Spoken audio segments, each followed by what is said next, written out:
My mom told me I was selfish for asking for financial help after college.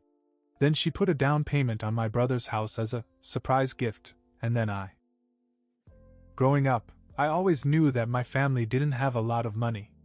My mother loved to remind me, "We've worked hard for what little we have," she'd say. "If you want something, you better be willing to work for it." And I believed her. I didn't ask for handouts, even when things got tough.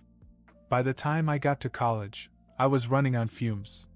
Between full-time classes and juggling 2 part-time jobs, I was barely scraping by. Some nights I'd skip meals just to stretch my budget another day. But I never complained. My mother's voice was always in my head. "No one is going to give you anything in life." Then there was my younger brother, Ben. He's 4 years younger than me, and everyone always said he was the baby of the family. My mom doted on him like he could do no wrong. But I didn't think much of it at the time. He was just a kid. By the time I graduated from college, I was drowning in debt. I had over $60,000 in loans and no job yet. I swallowed my pride and asked my mom for some help. Not even outright money, I just wanted her to co-sign a small loan to help me get back on my feet. That's when she slapped me down. "You're being selfish," she said. "You're an adult now. It's time to take care of yourself. We've done so much for you already." Her words were like a slap in the face. I couldn't believe it. I had spent years killing myself to live by their rules, to prove that I didn't need anyone's help. But here I was, asking for the bare minimum, and she shut me down. I thought that was the worst of it until a few months later, when I found out about the gift. It was Ben's 18th birthday, and my mom wanted it to be special. She called me out of the blue, excited to share the news. "We surprised Ben today," she said, practically giddy. "We put a down payment on a house for him. Can you believe it?" I felt like the floor had just fallen out from under me. A house. She gave him a house. While I was eating canned soup and rationing gas money, she was out there making sure that Ben would never have to worry about rent in his life. I didn't say anything at first. My mind was spinning too fast to form words. But something inside me broke that day. For the first time, I wasn't just angry. I was furious. And I knew I couldn't let this go. I didn't confront her right away. I didn't even know what to say if I tried. I just sat there, replaying the conversation over and over in my head. Each word felt like a fresh punch in the gut. I thought back to all the times I'd needed help and sucked it up instead, thinking it was my responsibility. Like when my car broke down my junior year of college and I had to walk 2 miles to the bus stop every day to get to class and work. Or when my laptop died during finals, and I maxed out a credit card to buy a used one because I couldn't afford to miss deadlines. And all the while, my mom had the money to help. She just chose not to. I needed someone to talk to, so I called my best friend, Jake. He'd been my sounding board since high school, and I knew he'd understand. "She gave Ben a house?" he said after I explained the situation. "Are you serious? Dude, that's crazy." "Yeah," I said. Meanwhile, I'm sitting here eating ramen for the 3rd time this week. But apparently I'm selfish. Jake didn't even try to hide how angry he was with me. "You need to call her on it. Like yesterday. It's not just favoritism, it's a slap in the face." But the thing is, I didn't want to just call them out. I wanted to do something. I didn't know what yet, but I knew I couldn't let this go. The final straw came a week later when I went to visit my mom. Ben was there, too, grinning from ear to ear as he showed off pictures of his new place. "You gotta see the backyard, man," he said. "It's huge." Mom and Dad really went all out for me. I felt my stomach churn. He wasn't bragging, he had no idea how this felt to me. I wasn't even angry with him, not really. How could I be? He was only 18, still living at home until the house was ready. He probably didn't even realize how different things were for me. But my mom? She knew what she was doing. And when I saw her standing there, beaming like she just won the lottery, something inside me snapped. But I didn't explode on the spot. I played it cool, smiling and nodding as Ben spoke. But in the back of my mind a plan was forming. If she wanted me to feel invisible, fine. I'd make sure she couldn't ignore me anymore. I started small. I wanted to give myself time to figure out exactly how I was going to confront her, so I kept everything under wraps. But I couldn't just sit around and do nothing. First, I stopped visiting as often. I used to stop by at least once a week, even if it was just to say hello. My mom always acted like it was a given that I'd make the effort. But after the house stunt, I decided to let her come to me if she wanted to see me. She didn't. Then I immediately stopped returning her calls. I didn't ignore them completely, but I let them go to voicemail, sometimes for days. When I finally called back, I kept the conversation short. Polite but distant. She didn't seem to notice at first, or if she did, she didn't say anything. But Ben did. "Hey, are you avoiding Mom?" he asked one afternoon when he called. "No," I said, trying to keep my tone even. "Just busy." He hesitated. "She mentioned that you've been kind of distant. Did something happen?" I wanted to tell him. I wanted to lay it all out and make him see how unfair it all was. But I couldn't. It wasn't his fault, and I didn't want to drag him into it. "It's nothing," I said. "Don't worry about it." He didn't push, but I could tell he wasn't buying it. The real turning point came when I went back to my hometown for a friend's birthday party. My mom found out I was in town and insisted I stop by. I almost said no, but part of me wanted to see if she'd bring up the house. When I got there, she was sitting on the couch with a cup of tea, acting like nothing had happened. "It's so good to see you," she said. "You're too busy these days." I forced a smile and sat down. We talked about nothing for a while: work, the weather, the usual. And then, just as I was about to leave, she brought it up. "Oh, by the way," she said, almost casually, "you should stop by Ben's sometime. He's so excited about it. I think it's the best thing we've ever done for him." I froze. She said it like she was proud, like she wanted to be patted on the back for being such a generous parent. I couldn't hold it in anymore. "The best thing you ever did?" I said. "Are you serious?" She looked at me, confused. "What does that mean?" I took a deep breath, trying to keep my voice calm. "I mean, you gave him a house, Mom." "A house? Do you have any idea what I've been through just trying to survive? And when I asked you for help, you called me selfish."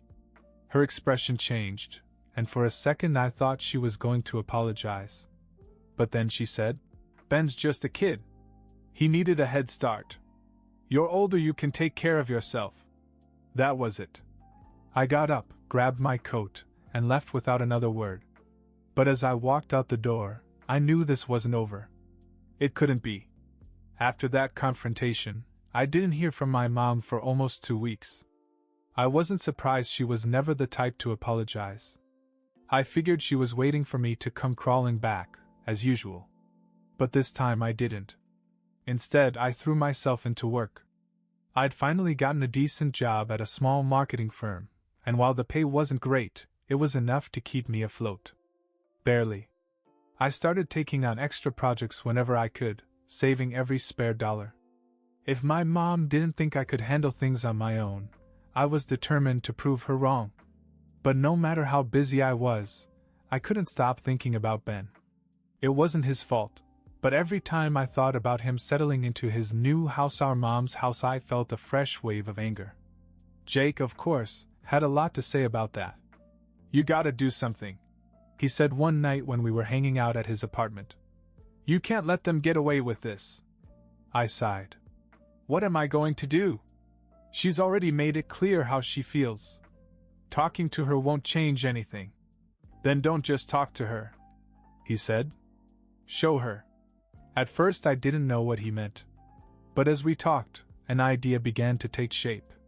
It was reckless, maybe even a little petty. But at that point I didn't care. I decided to show up at Ben's new house. Not to yell at him, or make a scene, I wouldn't stoop that low. But I wanted to see it for myself, to understand exactly what my mother had given him. When I pulled up to the address, I couldn't believe my eyes. It wasn't just a little starter house like I'd imagined. It was a 2-story house in a nice neighborhood, complete with a freshly manicured lawn and a driveway big enough for 2 cars. I sat in my car for a minute, trying to process it. This wasn't just a head start. This was a life handed to him on a silver platter. Finally, I worked up the courage to knock on the door. Ben answered, looking surprised but happy to see me. "Hey! I didn't know you were coming by," he said. "Come on in." I stepped inside and took it all in. The place was fully furnished, with new appliances and even a big flat-screen TV in the living room. It was nicer than any place I'd ever lived. As we sat down, he started talking about how much he loved the house and how grateful he was to Mom and Dad for making it happen. I tried to keep the conversation light, but I could feel my frustration bubbling under the surface. Then he said something that pushed me over the edge. "Mom's the best, isn't she? I don't know how she does it, but she always makes sure we're taken care of." I couldn't hold back anymore. "Not all of us," I said. Ben frowned. "What do you mean?" I shook my head and stood up.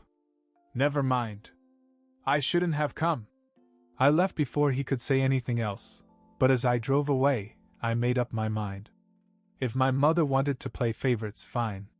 But I wasn't going to sit back and let her pretend it was fair. It was time to take matters into my own hands. I barely slept that night. All I could think about was Ben in his perfect house, courtesy of Mom, while I struggled to keep the lights on. The bitterness wouldn't leave me alone. The next morning I got a text from my cousin Amanda. "So your mom bought Ben a house? That's wild." I wasn't even surprised that she already knew. News traveled fast in our family. "Yeah," I replied. Meanwhile, I'd been scraping by for years, and she called me selfish for asking for help once. Amanda, never one to keep quiet, made sure the rest of the family heard about it. In the afternoon, my Aunt Lisa called. "Your mom's always been like this," she said. "But a house? That's a new level." Then, out of nowhere, my mom's boyfriend, Richard, called me. "Do you know how bad this makes me look?" he asked. "I've been struggling with my own bills, and she told me she couldn't help. Now she's buying houses?" I didn't know what to say.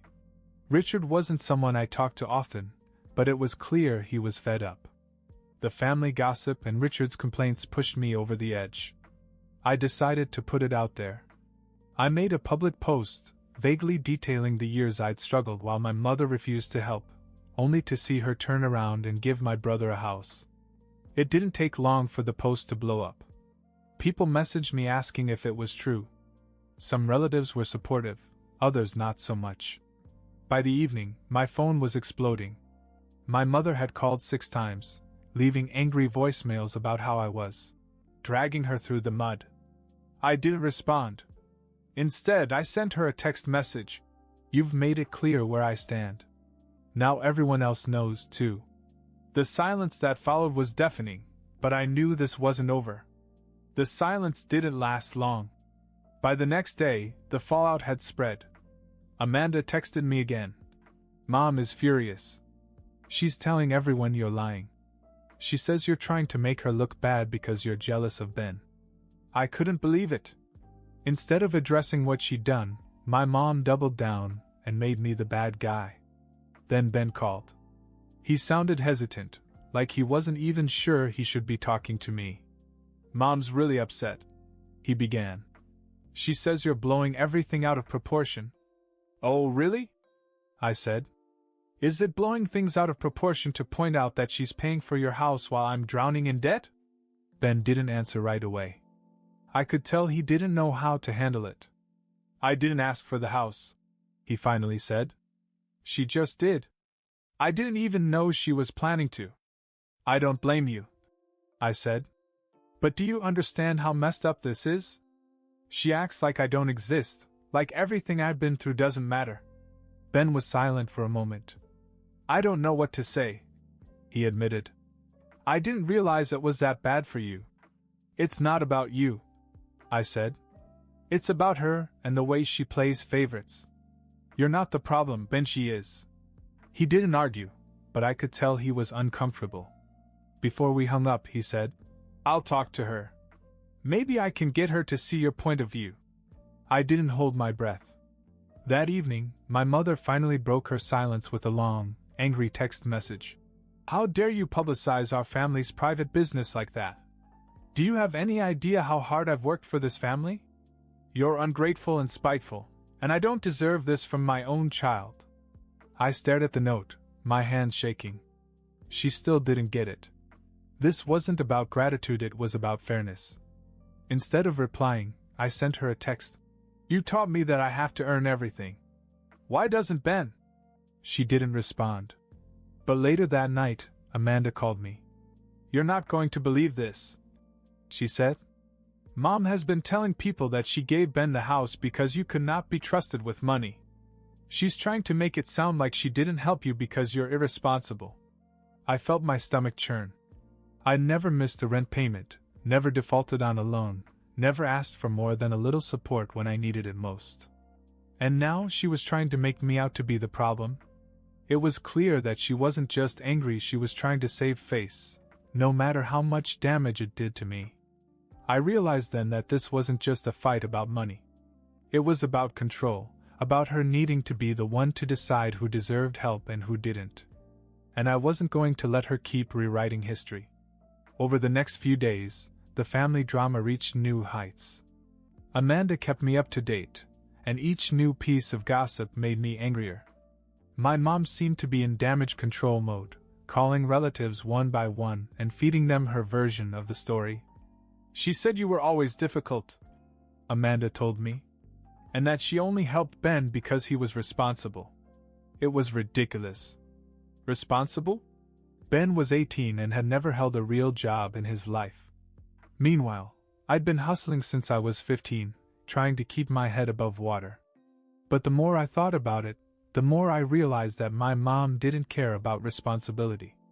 She cared about appearances. Her boyfriend, Richard, wasn't exactly helping her case. Amanda said he'd been complaining to people about how my mom ignored his financial problems to focus on Ben. He tells anyone who will listen that she's out of touch, Amanda said. It's kind of hilarious, really. But I wasn't laughing. I felt like I was being dragged into a war I didn't want to fight. Every time I thought about reaching out to my mom, I'd remember her text or Amanda's updates and feel the anger all over again. Then I got a call from Aunt Lisa. You know, your mom has always had a way of twisting things to make herself look good, she said. But this time I think she's out of her depth. People are starting to see through her. What do you mean? I asked. Well, Richard's not exactly keeping quiet about how she handled his money problems. And then there's the way she treated you. A lot of people think she went too far. I didn't know whether to feel vindicated or embarrassed. On the one hand, I wanted people to understand what I was going through. On the other hand, I hated that my family drama was becoming a sideshow. But Lisa wasn't done. Your grandmother called me yesterday, she said. She told me she was disappointed in how your mom is handling this. I think you should talk to her. Grandma was the matriarch of the family. When she got involved, things were about to get serious. I decided to pay her a visit the next day. When I got to her house, she was waiting for me in the living room, knitting as if nothing was wrong. I heard you were stirring the pot, she said as I sat down. Did Mom tell you? I asked. Grandma sighed. Your mother has a way of making everything about her, you know that. But I want to hear your side of it. So I told her everything, how I'd worked my way through college without any help, how my mother called me selfish for asking for a loan, and how she turned around and bought Ben a house like it was no big deal. When I finished, Grandma didn't say anything for a long time. Then she shook her head. Your mother has always had blinders on when it comes to Ben. But this isn't right. I didn't know what to say. Part of me was relieved that she understood, but another part was waiting for her to defend my mom anyway. Finally, she looked at me and said, "Leave it with me. I'll take care of it." I didn't know what she meant, but something in her tone told me that my mom was about to get a wake-up call. A few days after my visit to Grandma's, things came to a head. I hadn't heard from my mom since her angry texts, and I'd been keeping my distance from the rest of the family. But then Amanda called, her voice full of excitement. "Grandma tore into your mom," she said.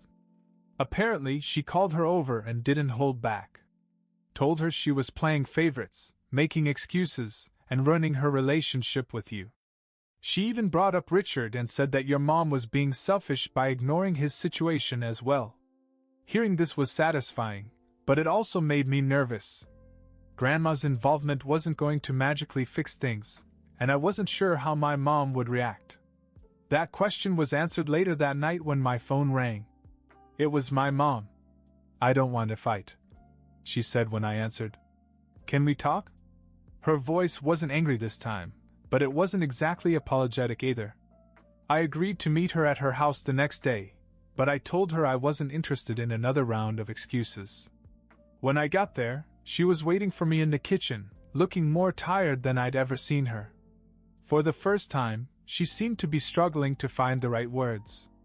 "Your grandmother made me realize, maybe I haven't been fair to you," she finally said. I didn't say anything, waiting for her to continue. Ben is so young. I wanted to give him a good start. But I see now that I should have done the same for you. I thought you were stronger, that you didn't need me so much. I didn't know whether to laugh or cry. Stronger? I'd barely held myself together for years. It's not about being strong, I said. It's about being treated like I matter. You've spent so much time focusing on Ben that you've completely ignored me. She nodded, but I could tell she wasn't sure how to make things right. I want to make things right, she said. I don't know how, but I'll figure it out. For the first time, I felt like she was actually listening to me. But I wasn't ready to let her off the hook. This isn't just about money, I said. It's about respect. You need to start seeing me as part of this family, not just a kid who can take care of himself. She promised, but I wasn't sure I believed her. Still, it was a start. As I was leaving, Ben texted me. Mom told me you talked. She wants me to apologize if I've made things harder for you. I stared at the message for a long time before replying. It's not about you, Ben. Just take care of what you've been given. Things weren't perfect, and they probably never would be. But for the first time, I felt like my voice was being heard. That was enough for now.